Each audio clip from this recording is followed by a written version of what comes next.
اب بہت امپورٹنٹ مسئلہ ڈسکس ہونے جا رہا ہے، اور آج کے اعتبار سے جو مسلمانوں کی حالت ہو چکی ہے اس میں یہ مسئلہ بہت اہم ہے کہ اگر کوئی مؤمن کسی مؤمن کو قتل کر دے، اس کی دو صورتیں ہو سکتی ہیں، یا تو وہ جان بوجھ کر قتل کرے اور یا وہ خطا کے ساتھ قتل کرے۔ ان دو ٹرمز کو آپ سمجھ لیں۔ قتل خطا جو انسان کا ارادہ نہیں لیکن قتل ہو گیا، جیسے ایکسیڈنٹ وغیرہ میں ہو جاتا ہے، ارادہ تو نہیں ہوتا کسی کو کچلنے کا، اس کو ہم کہتے ہیں قتل خطا۔ جان بوجھ کر قتل نہیں کیا، غلطی سے ہو گیا۔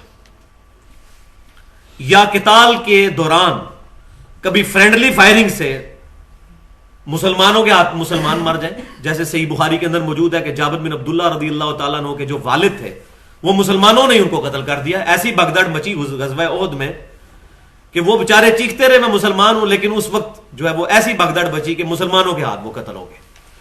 تو اس کو کہتے ہیں قتل خطا۔ اس کی کیا سزا ہوگی؟ اور دوسرا ہے جان بوجھ کر قتل کرنا، قتل عمد جس کو کہتے ہیں، جان بوجھ کر قتل، تو اس کی سزا کیا ہے؟ تو یہ اس رکوع کے اندر ڈیٹیل کے ساتھ اس کے مسئلے کو ڈسکس کیا جائے گا۔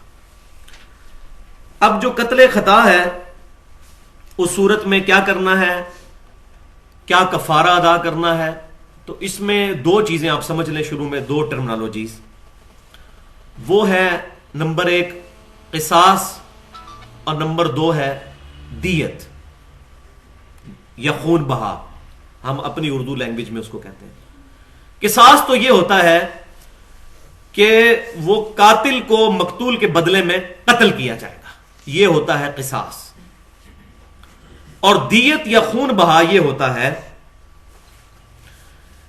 کہ جو قاتل ہے اس کو اگر قتل نہیں کیا جاتا مقتول کے بدلے، ورثہ معاف کرنا چاہتے ہیں تو اس کے ایکویلنٹ اس سے دیت وصول کر لیں گے، وہ 100 اونٹ ہے، وہ آگے آئے گا، میں اس کو ڈیٹیل کے ساتھ انشاءاللہ بیان کر دوں گا۔ یہ تو ہے حقوق العباد کے حوالے سے۔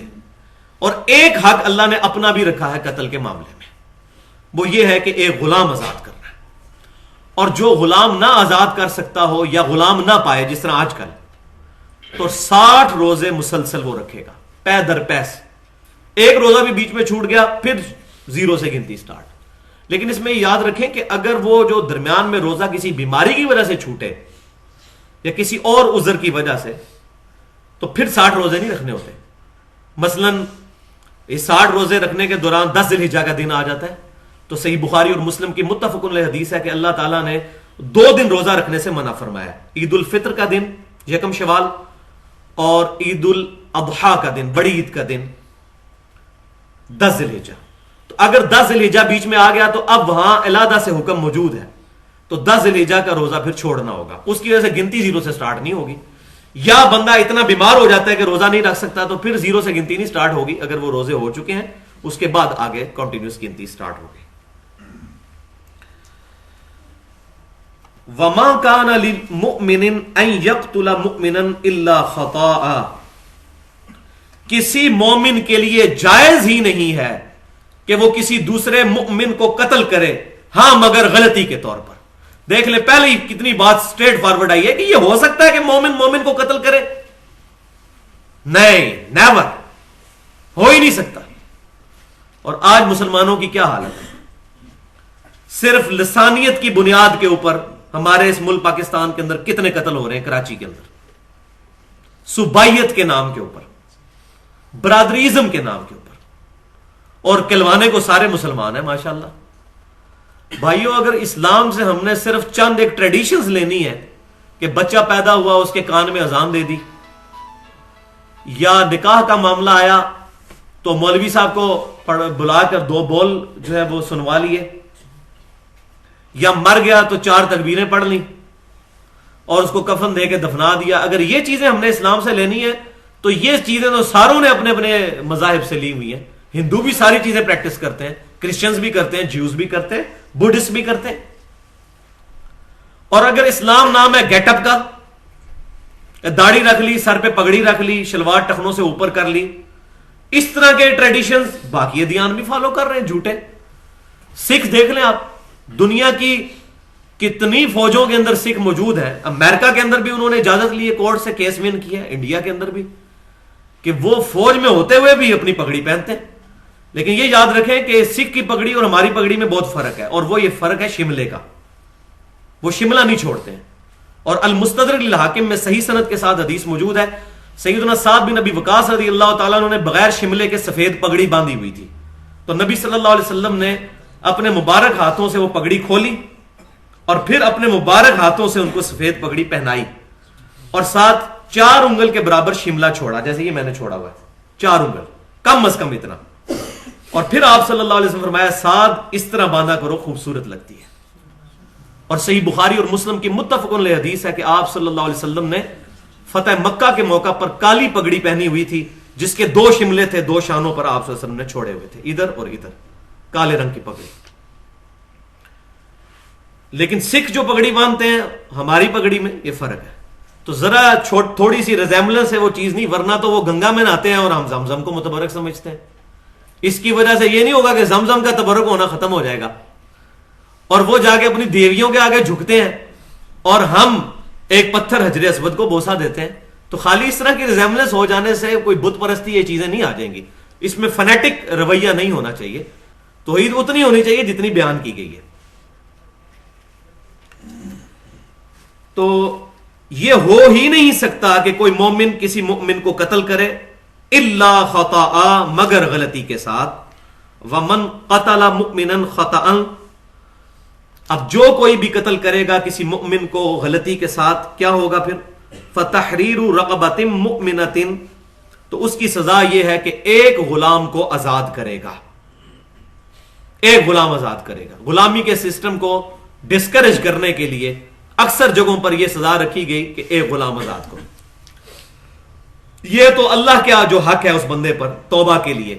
خالی توبہ استغفار کہنے سے توبہ نہیں ہوگی, یاد رکھیں, زبانی توبہ سے نہیں. جن گناہوں کے اوپر شریعت نے حدود رکھی ہیں وہ جب تک حدود کو پورا نہیں کیا جائے گا اس وقت تک اس گناہ کی توبہ نہیں ہوگی. ہر گناہ کی توبہ کا طریقہ مختلف ہے. اب کسی نے غلطی سے قتل کر دیا تو وہ خالی استغفار کی تسبیح پھیر لے اور کہ جی میری توبہ ہوگی, اس طرح نہیں ہوگی. جو طریقہ بتایا گیا اس کے مطابق توبہ ہوگی. تو پہلے تو حقوق اللہ پورا کرے گا کہ ایک غلام کو آزاد کرے. دوسری چیز ودیۃ, اور پھر وہ دیت دے گا, مسلمۃ الی اہلہ, خون بہا دے گا مقتول کے گھر والوں کو, الا ان یصدقوا, ہاں اگر وہ خود ہی معاف کر دیں گھر والے, پھر معاملہ ڈیفرنٹ ہے کہ وہ کہیں گے ٹھیک ہے جی ہم اس سے دیت نہیں لیتے. جیسے ہمارے ملک میں بھی کئی بار ہوتا ہے کہ جان بوجھ کے ڈرائیور کی غلطی نہیں ہوتی, ایکسیڈنٹ ہو جاتا ہے, قتل خطا ہو جاتا ہے, وہ پیچھے والے بھی معاف کر دیتے ہیں, یار غریب آدمی ہے, ٹرک ڈرائیور ہے, اس بیچارے کے پاس اتنے پیسے ہی نہیں, کہاں سے دے گا, چلے معاف کر دیں. تو یہ اللہ تعالیٰ نے یہ بھی اجازت دے دی کہ جو ورثاء ہیں وہ معاف کر سکتے ہیں. دیت کیا ہوگی؟ دیت ہے مسلمان کی دیت, وہ سنن نبی داؤد کے اندر اور سنن نسائی کے اندر صحیح سند کے ساتھ حدیث موجود ہے کہ آپ صلی اللہ علیہ وسلم نے قتل کے بدلے جو دیت ہے اس کے لیے ریفرنس کے طور پہ جو چیز رکھی وہ 100 اونٹ رکھے. اور اس حدیث میں موجود ہے کہ پھر آپ صلی اللہ علیہ وسلم 100 اونٹ کے ایکویلنٹ دینار اور درہم بھی وصول کر لیا کرتے تھے. لیکن جیسے ہی اونٹ کی قیمت اوپر نیچے ہوتی تھی تو اس اعتبار سے اس کی قیمت کو بھی ایڈجسٹ کر لیا کرتے تھے. کبھی سونا مہنگا ہو جاتا ہے, کبھی سستا ہو جاتا ہے, اس وقت یہ معاملہ تھا. لیکن ریفرنس 100 اونٹ ہی رہیں گے. اچھا, یا 100 اونٹ یا 200 گائے. گائے کی جگہ بھینس بھی ہو سکتی ہے, وہ اسی کا ایکویلنٹ ہے, کیونکہ عرب کا جانور گائے ہے, ہمارے سب کانٹیننٹ میں وہی بھینس ہوتی ہے. 200 گائے بھی دیت ہو سکتی ہے, یا پھر 2000 بکریاں, یہ دیت ہوگی. اب یہ اندازہ لگائیں یہ دیت کتنی زیادہ ہے. 100 اونٹ کا مطلب کیا ہے؟ ایوریج بھی جو اونٹ ہے نا جی وہ 1.5 سے 2 لاکھ روپے کا تو ہوتا ہے. سستے سے سستا بھی وہ کر لینا, کوئی مریل قسم کا بھی اونٹ تو 1 لاکھ کا تو لازمی ہوگا آج کل. تو 1 لاکھ کو ذرا 100 سے ضرب دے, 1 کروڑ روپیہ کم از کم دیت بنتی ہے, کم از کم 1 کروڑ روپیہ. لیکن جی قتل خطا کے اوپر کتنی بڑی دیت ہے, 1 کروڑ روپے کم از کم ہے. یہ بڑی گھسیٹ گھساٹ کے، ورنہ 1,00,000 روپے کا اونٹ نہیں آتا اللہ کی راہ میں. جو اونٹ دیا جائے گا مریل تو نہیں ہوگا نا، تو 1.5 سے 2 کروڑ روپے تک بھی بات جا سکتی ہے. لیکن اس کے اندر اگر جو مقتول کے ورثاء ہیں وہ کہیں کہ ٹھیک ہے جی ہم 1 کروڑ روپے نہیں لیتے، یہ 50 لاکھ ہی ہمیں دے دے، یا 10 لاکھ دے دے، یا 5 لاکھ دے دے، وہ علیحدہ معاملہ ہے. وہ شکر ہے کہ اللہ تعالیٰ نے اجازت دے دی ہوئی ہے کہ مقتول، اور معاف بھی کر سکتے ہیں 0 کہ ٹھیک ہے اللہ کے لیے معاف کیا، وہ اللہ کے حضور ان کا ثواب پھر پکا ہو گیا. تو یہ دیت والا معاملہ بھی کلیئر ہو گیا کہ وہ دیت کتنی دینی ہے. فَإِن كَانَ مِن قَوْمٍ عَدُوٍّ لَكُمْ وَهُوَ مُؤْمِنٌ فَتَحْرِيرُ رَقَبَةٍ مُؤْمِنَةٍ. پھر اگر وہ مقتول اس قوم سے ہو جو دشمن ہے تمہاری لیکن مقتول خود مومن ہو تو آزاد کرے ایک مسلمان غلام. یعنی اگر قتل وہ بندہ ہوا ہے جو آپ کی دشمن قوم سے ہے لیکن وہ بیچارہ خود مسلمان تھا اور ادھر مسلمانوں کے ہاتھوں وہ قتل ہو گیا، تو پھر صرف غلام ہی آزاد کرنا ہے، اس کے گھر والوں کو پیسے نہیں دینے. کیوں؟ اس کی وجہ یہ ہے کہ وہ دشمن قوم سے ہے، وہ رسا پیچھے کافر ہوں گے، وہ پھر پیسہ مسلمانوں کے خلاف ہی استعمال کریں گے. یہ اس کی حکمت ہے کہ اگر وہ قبیلہ کافر ہے پھر اس کو اللہ تعالیٰ کے بس حقوق اللہ ہی پورا کرنا ہے. حقوق العباد والا معاملہ اللہ نے اس میں ایگزمپٹ کر دیا. یہ اللہ کی مرضی ہے نا جی، ایگزمپٹ کر سکتا ہے، لیکن اس کی حکمت بھی میں نے آپ کو بتا دی کیا ہے. وَإِن كَانَ مِن قَوْمٍ بَيْنَكُمْ وَبَيْنَهُمْ مِيثَاقٌ. ہاں اگر کوئی ایسی قوم ہے جس کے ساتھ تمہارا معاہدہ ہو چکا ہوا ہے کہ وہ تمہارے خلاف ہاتھ نہیں اٹھائیں گے، اب اس صورت میں تم نے خون بہا بھی دینا ہے اور غلام کو بھی آزاد کرنا ہے. یہ بالکل نیچرل تعلیمات ہے، یہ بات سمجھ میں آنے والی ہے الحمدللہ. اگر قوم ایسی ہے جس کا تمہارے اور ان کے درمیان معاہدہ ہے، مسلمۃ الی اہلہ، تو قاتل کا بہا دے ان کے گھر والوں کو خون بہا، وتحریر رقبۃ مؤمنہ، اور آزاد کرے ایک مؤمن کو. فمن لم یجد، اور جو کوئی نہ پائے، کیا نہ پائے؟ غلام. فصیام شہرین متتابعین، تو وہ پے در پے مسلسل 2 مہینے کے روزے رکھے. یہ وہ بات جو میں شروع میں بتا چکا تھا. توبۃ من اللہ، یہ ہے اس کی توبہ کا طریقہ اللہ کی طرف سے. یہ آج بات سمجھ جائیں آپ، یہ باتیں عموماً بیان نہیں ہوتی ہمارے تو ممبروں سے جو ہے نا وہ عجیب و غریب قسم کے مسائل ہی بیان ہوتے ہیں. یہ چیزیں جو اس وقت ضرورت ہے بتانے کی، اور ہمیشہ سے ضرورت ہے، کہ ہر توبہ، ہر گناہ کے لیے توبہ کا طریقہ مختلف ہوگا. اپنی مرضی سے توبہ نہیں ہوگی کہ ایک بندہ جو ہے وہ قتل و غارت کر کے وہ جناب خانہ کعبہ پہ جا کے تو وہاں پہ اعتکاف بیٹھ کے تو معاف کروا کے آ جائے. اس طرح نہیں ہوگا. لوگ یہاں ہی سمجھتے ہیں اللہ تعالیٰ بڑا غفور رحیم ہے. بالکل ہے غفور رحیم، لیکن جو اللہ نے اپنے رولز بنائے ہیں ان رولز کو فالو کریں گے تب ان گناہوں کی توبہ قبول ہوگی. دنیا کے اندر بھی ہر جرم کی سزا مختلف ہے. یہ ہو ہی نہیں سکتا کہ آپ سزا بھگتے بغیر آپ کو معاف کر دیا جائے. مثال کے طور پر یہ ٹریفک کے جو قوانین ہیں، کسی نے ریڈ سگنل توڑا ہے اس کی سزا الگ سے ہوتی ہے، اوور سپیڈ کرنے والے کی الگ سے ہوتی ہے، اسی طریقے سے رانگ ٹریک کے اوپر چلنے والے کی الگ سے ہوتی ہے. وہ جرمانے دیں گے تو تب معافی ہوتی ہے. اللہ تبارک و تعالیٰ کے جتنے قوانین ہیں وہ ان تمام کو فلفل کریں گے تو تب اس گناہ کی توبہ ہوگی. یہ بات سمجھ لیں. چور کی توبہ کا بالکل طریقہ ڈیفرنٹ ہوگا، خالی استغفار کرنے سے نہیں ہوگا. باقی جو معاملات آئیں گے وہ انشاءاللہ سورہ توبہ کے اندر جو کمپلیشن سورہ المائدہ کے اندر آ جائے گی، پھر چور کی سزا بھی. وَكَانَ اللَّهُ عَلِيمًا حَكِيمًا، اور اللہ تعالیٰ سب کچھ جاننے والا اور حکمت والا ہے. یعنی یہ اللہ تعالیٰ کے ڈیوائن رولز ہیں. اللہ تعالیٰ کے علم میں بھی ہر چیز ہے. وہ ہماری انسٹنکٹ کو سمجھتا ہے کہ انسان کے بھلے کے لیے کون سا قانون بہتر ہے. اس اللہ کے قانون کو اب کوئی نہیں بدل سکتا کہ جی یہ ایسے نہیں ہونا چاہیے، ایسے ہو جائے.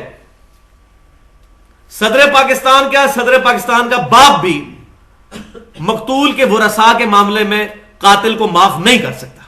یہاں کیا ہوتا ہے، سپریم کورٹ فیصلہ کر دیتی ہے قتل کے بدلے قتل، اور صدر پاکستان معاف کر دیتا ہے.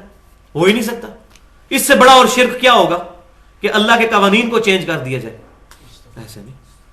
سعودی عرب میں آپ دیکھ لیں، ادھر ٹھیک ہے جہاں بہت خرابیاں موجود ہیں اس معاملے میں وہ بالکل بہت اسٹرکٹ ہے. کچھ سال پہلے کی بات ہے، وہاں پر ایک شہزادے سے قتل ہو گیا تھا، انہوں نے اتنا خون بہا کیا کروڑوں میں، مقتول کے ورثاء انہوں نے کہا جی ہم نے نہیں پیسے لینے، اس کے بدلے آپ کا یہ لڑکا قتل ہوگا تب ہمیں سکون ملے گا. نہیں معاف کیا انہوں نے، آخری وقت تک اس کے چہرے کے اوپر کالا غلاف بھی چڑھا دیا گیا. اوپنلی وہاں پہ ہوتا ہے یہ سارا معاملہ، ایران کے اندر بھی ہوتا ہے. دو ہی ملک ہیں جہاں اسلامی سزائیں نافذ ہیں، ایک عرب ہے سعودی عرب اور دوسرا ایران. اوپنلی وہاں پر جلاد آیا، جب وہ گردن اتارنے لگا نا اس وقت اس نے کہا جی میں نے معاف کیا. مقتول کے ورثاء نے، اس نے کہا جی بس اب میں نے معاف کیا. اس نے بدلہ بھی لے لیا. اس وقت تک جو اس کی اپنی حالت یا اس کے گھر والوں کی ہو چکی تھی، وہ کہتا ہے جی مجھے سکون مل گیا، بس اتنا ہی، اس کو میں نے اللہ کے لیے معاف کیا. ٹھیک ہے، تو مسئلہ یہ ہے کہ اس معاملے میں صدر پاکستان ہو یا کسی بھی ملک کا صدر ہو، کبھی بھی اللہ کے قانون کو چینج نہیں کر سکتا. توبہ توبہ. اب آ رہا ہے جناب گاڑے فتوا، جو جان بوجھ کر قتل کرے، جو آج کل مسئلہ ہمارا بنا ہوا ہے.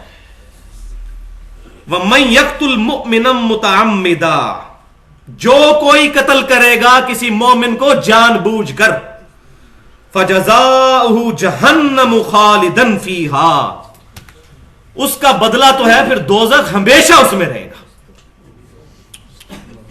وَغَضِبَ اللَّهُ عَلَيْهِ وَلَعَنَهُ، اور اللہ کا غضب ہے اس پر اور لعنت ہے اللہ کی. لعنت کا کیا مطلب؟ اللہ کی رحمت سے دور. وَأَعَدَّ لَهُ عَذَابًا عَظِيمًا، اور اللہ نے سجا کے رکھا ہے، تیار کر رکھا ہے اس کے لیے بہت بڑا عذاب جو کسی مومن کو جان بوجھ کر قتل کرے گا. سنائیں ہمارے حکمرانوں کو جا کے، ہماری سیاسی جماعتوں کے لیڈروں کو یہ آیت سنائیں بھائیو، یہ ہماری ذمہ داری ہے. جو لوگ اخبار کے کالم نویس ہیں، اخبار میں یہ آیت دیں. یہ کتنا بڑا جرم ہے. نہ داڑیاں نہ پگڑیاں، یہاں تو کتنی دہشت گرد تنظیمیں کام کر رہی ہیں جن کا کام ہی مسلمانوں کی تکفیر کرنا ہے. شیعہ کافر مار دو، فلانا کافر اس کو مار دو. ٹائلٹ کے اندر لکھا ہوتا ہے شیعہ کافر، حالانکہ یہ سارے الفاظ قرآن کے ہیں، شین یا عین ہا، یہ قرآن کے حروف تہجی ہیں، وہاں لکھا ہوا. شیطان بھی نہیں لکھ سکتے ٹائلٹ کے اندر، شیطان بھی قرآن پاک کے اندر موجود ہے. تو اس طرح کی جو جماعتیں اٹھی ہوئی ہیں جو مسلمانوں کو قتل عام کر رہی ہیں، ٹھیک ہے کسی اہل قبلہ کو، اہل کلمہ کو تعویل کی غلطی لگ گئی ہے، پازیٹیولی اس کو ایڈریس کریں، یہ کام ہے مسلمانوں کا کرنے والا. صحابہ اکرام علیہم رضوان نے کیا خوارج کو قتل کرنا شروع کر دیا تھا؟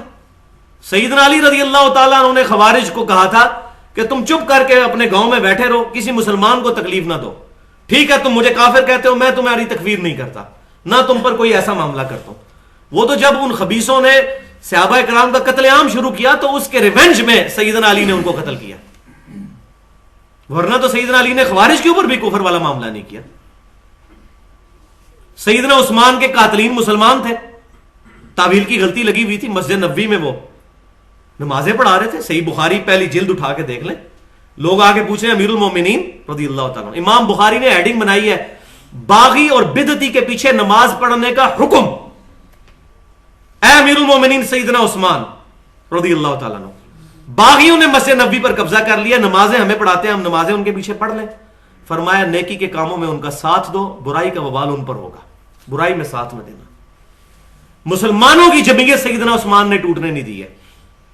یہاں ایک مکتبہ فکر کے اندر چھوٹے چھوٹے اختلافات کے اوپر 1.5 اینٹ کی مسجد لادا، پھر اسلحے کے بلبوتے پہ ایک دوسرے کی مسجدیں چھینتے. ظلم کی انتہا ہے. مسلمان کا اہل قبلہ اہل کلمہ کے لیے محبت کا جذبہ ہونا چاہیے. اگر واقعی آپ کو کسی سے ہمدردی ہے تو اس کو پیار کے ساتھ سمجھائیں، بجائے یہ کہ مار دو اس کو. یہ کوئی ہمدردی نہیں. اور شریعت نے بالکل کوئی اختیار نہیں دیا کہ کوئی شخص قانون اپنے ہاتھ میں لے لے. میرے سگے بھائی کا قاتل بھی میرے سامنے آ جائے اور عدالتیں مجھے انصاف نہ دے، مجھے تب بھی اختیار نہیں کہ میں اس کو قتل کروں. اللہ پر معاملہ ہے. وہ قیامت کے دن پہ ہمارا ایمان نہیں ہے. ہٹلر نے 60 لاکھ یہودیوں کو قتل کیا ہے. دنیا کی کون سی عدالت 60 لاکھ دفعہ پھانسی دے سکتی ہے ہٹلر کو؟ نہیں دے سکتی. اللہ دے سکتا ہے کہ 60 لاکھ دفعہ اس کو پھانسی چڑھائے اور پھر زندہ کرے. سزا اللہ دے سکتا ہے. تو آخرت کے دن پر اگر ایمان ہے تو اللہ پر معاملہ چھوڑ دیا جائے. تو جو کوئی جان بوجھ کر کسی مؤمن کو قتل کرے گا اس کی جزا پھر جہنم ہے، ہمیشہ اس میں رہے گا، اللہ کے غضب میں گرفتار، اللہ کی رحمت سے دور، لعنت کے اندر، اس کے لیے بہت بڑا عذاب اللہ نے تیار کر رکھا ہے، والعیاذ باللہ تعالی۔ یہاں میں ایک تھوڑی سی ٹیکنیکل بحث کرنا چاہتا ہوں کہ آیا کہ جو مسلمان کسی مسلمان کو قتل کر دے تو اس کی جزا ہمیشہ کے لیے دوزخ ہے؟ ہمیشہ کے لیے دوزخ کفر کی صورت میں ہی ہو سکتی ہے یا شرک کی صورت میں؟ مومن کا مومن کو قتل کرنا کفر اور شرک نہیں ہے، پھر کیا وجہ ہے کہ یہاں پر کہا گیا کہ اس کی جزا ہمیشہ کی دوزخ ہے؟ تو اس پر محدثین رحمہم اللہ نے کامنٹس کیے ہیں کہ اس سے مراد وہ قاتل ہے جو کسی مسلمان کے قتل کو جائز سمجھ کے کر لے، اور جو اللہ کی شریعت کے حرام کردہ کو حلال سمجھ لے وہ کافر ہی ہو جائے گا۔ جو کہتا ہے زنا کرنا حلال ہے تو زنا نہ کرے، وہ اس سے پہلے ہی کافر ہو جائے گا۔ اور جو بندہ زنا کرتا ہے لیکن اس کو سمجھتا حرام ہے، وہ گناہ کبیرہ کا مرتکب ہوگا لیکن کافر نہیں ہوگا۔ تو یہاں پر پرٹیکولر مراد وہ ہے کہ جو مسلمان کے قتل کو حلال سمجھتے ہوئے کرے، اور بدقسمتی کے ساتھ آج کل یہی ہو رہا ہے۔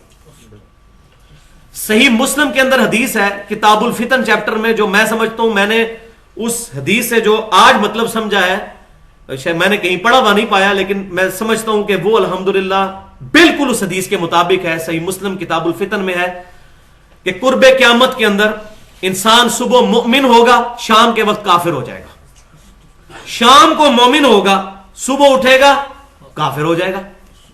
اس طرح فتنے ٹوٹ پڑیں گے مسلمانوں پر۔ اس کا کیا مطلب ہے؟ اس کا مطلب یہ ہے صبح تک ایک مسلمان دوسرے مسلمان کے قتل کو حرام سمجھ رہا تھا،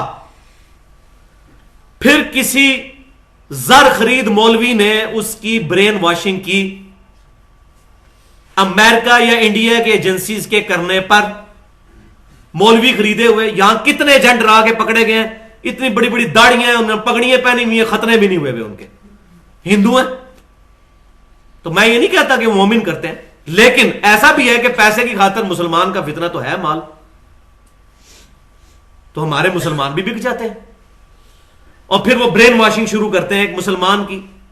علاقہ غیر سے ایک نوجوان اٹھتا ہے بیچارہ، اس کی برین واشنگ شروع کرتے ہیں کہ ہاں جی پاکستان فوج پہ حملہ کر دو سیدھے جنت میں چلے جاؤ گے، پاکستان آرڈیننس فیکٹری واہ کینٹ کے گیٹ پہ حملہ کرو، عوام الناس کو وہاں قتل کرو، سیدھے جنت میں چلے جاؤ گے۔ وہ جا کے خودکش حملہ کر دیتا ہے وہاں پہ، پکا کافر، ہمیشہ کے لیے دوزخ میں جائے گا۔ کیوں؟ جس نے کسی مؤمن کے قتل کو اپنے اوپر حلال سمجھ لیا وہ پکا کافر۔ تو میں یہ سمجھتا ہوں آج کل حدیث ان پر فٹ ہوتی ہے جو لوگ صبح تک تو ایک مسلمان کے قتل کو ناجائز سمجھتے ہیں، ایک مسلمان کے تھپڑ مارنے کو بھی غلط سمجھتے ہیں، اور ایسی ان کی برین واشنگ کی جاتی ہے کہ مسلمانوں پر، اہل قبلہ پر خودکش حملے کے لیے تیار ہو جاتے ہیں، پکے کافر ہیں وہ۔ صبح مومن، شام کو کافر ہو گئے، شام کو مومن تھے، رات کو برین واشنگ کی، صبح تک کافر۔ اور ایسے لوگ مجھے آ کر ملے ہیں جنہوں نے اپنی پوری رداد سنائی ہے کس طریقے سے مولویوں نے ان کی برین واشنگ کی۔ وہ بھاگ کے علاقہ غیر سے اسلام آباد میں آگے چھپے ہوئے، ان کو سمجھ آ گئی۔ تو میں یہ زبانی کلامی باتیں نہیں کر رہا، پریکٹیکلی ایسے ہو رہا ہے، صبح مومن شام کو کافر، شام کو مومن صبح کافر۔ اب یہاں حدیث بھی سن لیجئے، سنن نسائی اور جامعہ ترمذی کی حدیث ہے صحیح سند کے ساتھ کہ نبی صلی اللہ علیہ وسلم نے ارشاد فرمایا، اللہ تعالی کے نزدیک ایک مؤمن کو قتل کرنا اس سے بڑا گناہ ہے کہ کوئی شخص پوری دنیا کو تباہ کر دے، دنیا اور جو کچھ اس کے اندر ہے اس کو برباد کر دے کوئی۔ یہ اتنا بڑا اللہ کے حضور گناہ نہیں ہے جتنا ایک مؤمن کا قتل کرنا۔ اور جامعہ ترمذی میں حدیث ہے کہ نبی صلی اللہ علیہ وسلم نے ارشاد فرمایا،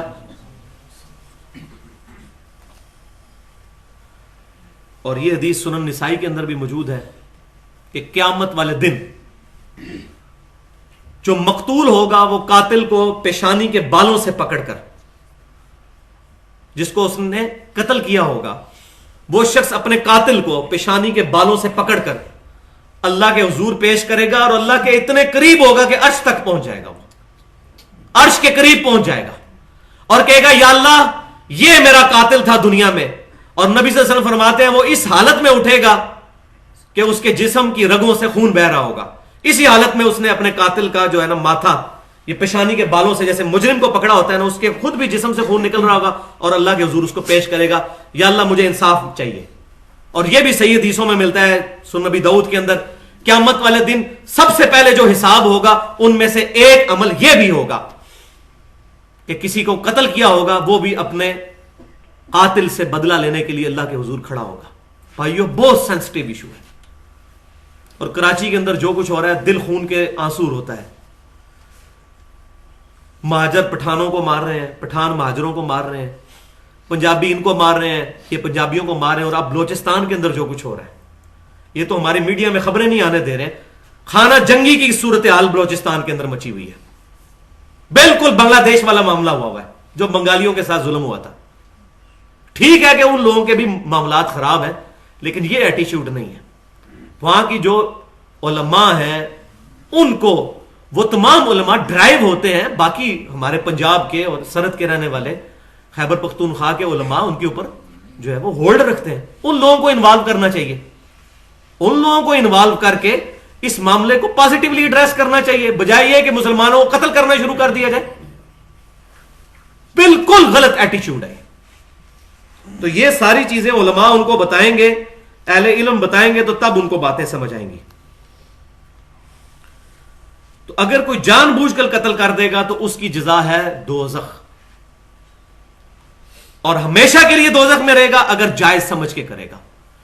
یا پھر علماء کی دوسری طرف رائے یہ ہے کہ خالدن فیہا سے مراد یہ ہے کہ اتنے لمبے عرصے کے لیے رہے گا کہ گویا وہ ہمیشہ کے لیے, یہ بھی مراد ہے. لیکن یہ میرے نزدیک کمزور رائے ہے. اصل رائے یہ ہے کہ جس نے مسلمان کے قتل کو حلال سمجھا وہ کافر ہو گیا, اور اس کی جزا پھر ہمیشہ کے لیے دوزخ ہے. لیکن اگر کوئی توبہ کر لے تو سورۃ الفرقان کا آخری رکوع کہ اگر کوئی شرک سے بھی توبہ کر لے تو ہم اس کے گناہوں کو نیکیوں سے بدل دیں گے. توبہ اگر کوئی کر لے سچے دل کے ساتھ پھر اللہ تعالیٰ معاف کرنے والا ہے. اور وہ مشہور حدیث ہے صحیح بخاری اور صحیح مسلم کی, متفق علیہ حدیث ہے. بنی اسرائیل میں شخص تھا جس نے 99 قتل کیے تھے. ایک عالم کے پاس گیا, اس نے کہا جی تیری تو توبہ قبول ہی نہیں ہونی. جس نے آج مولوی اپنے ہاتھ میں شریعت لے لیتے ہیں, یہ کون کہہ سکتا ہے کہ اس کی توبہ قبول ہی نہیں ہونی, اس کو ہدایت ملنی نہیں ہے, یہ تو ہے ہی مردود ہے, یہ تو ہے ہی بدعتی ہے, یہ تو ہے ہی مشرک ہے, یہ ہے ہی گستاخ رسول ہے. ہمیں کس نے اختیار دیا ہے کہ کسی کے بارے میں ڈیوائن ڈیسیژن لے لیں؟ اس نے کہا تیری تو ہونی ہی نہیں توبہ قبول. اس نے کہا اچھا میری نہیں ہونی ہے تو تجھے مار کے تو میں اپنی سینچری پوری کروں. اس نے 100 قتل پورے کیے. اس کے بعد کسی اللہ والے کے پاس گیا جو صحیح عالم تھا, ربانی عالم تھا, علم والا عالم تھا, جذباتی نہیں تھا. اس نے کہا ہاں تیری توبہ ضرور قبول ہوگی, اپنی جو برائیاں ہیں ان سے اللہ کے حضور توبہ کر, اور فلاں بستی میں اللہ کے نیک بندے موجود ہیں ادھر چلا جا, تو ان کو اللہ کی بارگاہ میں وسیلہ بنا, ان سے جا کے دعا کروا. یہ تو بخاری اور مسلم کی متفق علیہ حدیث ہے. اسی کو تو صحیح وسیلہ شخصی کہتے ہیں کہ جب بارش نہیں ہوتی تھی تو جمعے کی اذان کے بعد یا نماز کے بعد صحابہ کرام علیہم رضوان نبی صلی اللہ علیہ وسلم کی خدمت میں عرض کرتے تھے, اور آپ صلی اللہ علیہ وسلم دعا فرمایا کرتے تھے, بارش شروع ہو جاتی تھی. یہ ہے صحیح وسیلہ شخصی. اور پھر آپ صلی اللہ علیہ وسلم کی وفات کے بعد سیدنا عباس بن عبد المطلب کو, صحیح بخاری میں آتا ہے, سیدنا عمر فاروق رضی اللہ تعالیٰ عنہ کہتے تھے اے اللہ جب تک تیرے نبی ہم میں موجود تھے ہم آپ صلی اللہ علیہ وسلم کو پیش کرتے تھے, اب آپ صلی اللہ علیہ وسلم کی وفات کے بعد ہم آپ صلی اللہ علیہ وسلم کے چچا کو لے کے آئے ہیں, وہ دعا فرماتے بارش شروع ہو جاتی. تو یہ ہے صحیح وسیلہ شخصی, کسی نیک آدمی سے دعا کروانا. فلاں بستی میں چلے جاؤ, وہاں نیک لوگ موجود ہیں, ان سے دعا کرواؤ. وہ شخص اس بستی کی طرف چل پڑا. اب اللہ کرنا کیا ہوا, اس کو موت آ گئی راستے میں. عذاب کے فرشتے آئے کہ اس کو دوزخ میں لے کے جائیں گے کیونکہ یہ بھی اس بستی تک پہنچا نہیں تھا. رحمت کے فرشتے آئے کہ نہیں, اس نے اچھی نیت کے ساتھ سفر تو شروع کیا تھا, اگر اس کو موت آ گئی تو ہم اس کو اب نیکی کے راستے پہ چلنے کی وجہ سے جنت میں لے کے جائیں گے. تو رحمت کے فرشتے جو تھے انہوں نے کہا کہ ہم اس کو جنت میں لے کر جائیں گے. اللہ کے حضور معاملہ پیش ہو گیا. تو اللہ تبارک و تعالیٰ نے فرمایا کہ اب تم فاصلے کو ناپو، اگر تو وہ نیک لوگوں کی بستی سے قریب ہے تو اسے جنت میں لے جاؤ، اور اگر وہ اپنے گھر سے زیادہ قریب ہے تو اسے دوزخ میں لے جاؤ۔ وَكَتَبَ عَلَى نَفْسِهِ الرَّحْمَةَ، اللہ نے اپنے اوپر رحمت کو ہی لازم کیا ہوا ہے، اگرچہ وہ اپنے گھر سے قریب اور نیک لوگوں کے بستی سے دور تھا، لیکن اللہ کی رحمت اس کے غضب پر سبقت لے گئی۔ اللہ نے زمین کو حکم دیا کہ سکڑ جا، زمین وہاں سے سکڑ گئی اور ایک ہاتھ کے فاصلے سے وہ نیک لوگوں کی بستی کے زیادہ قریب ہو گیا ایز کمپیئر ٹو اپنے گھر کے، تو رحمت کے فرشتے اس کو لے گئے۔ فرشتوں کو بھی نہیں پتا ہوگا کہ کیا معاملہ ہوا، یہ اللہ تعالیٰ کا فضل ہے۔ وَكَتَبَ عَلَى نَفْسِهِ الرَّحْمَةَ، اللہ نے اپنے اوپر لازم کیا میں ہر حال میں رحم ہی فرماؤں گا۔ کوئی خالصتاً اللہ کی نیت سے، اللہ کو کی رضا حاصل کرنے کی نیت سے، اللہ کو خوش کرنے کے لیے نکل پڑے، اللہ کی رحمت اس کو آگے بڑھ کر تھامتی ہے۔ بخاری اور مسلم کی متفق علیہ حدیث ہے، جو کوئی شخص میری طرف ایک قدم بڑھاتا ہے میں اس کی طرف 10 قدم بڑھاتا ہوں، جو ایک ہاتھ بڑھتا ہے میں 10 ہاتھ بڑھتا ہوں، جو چل کے آتا ہے میں اس کی طرف دوڑ کر آتا ہوں۔ تو یہ بات ہے، اللہ تبارک و تعالیٰ کی رحمت اپنے بندوں کو ہر وقت ڈھانپنے کے لیے تیار ہے، لیکن مسئلہ ہے یہ ہے کہ ہمارے اندر ہی خرابی موجود ہے، ہمارے اندر وہ کنوکشن والا ایمان نہیں ہے، وہ جذبہ موجود نہیں ہے۔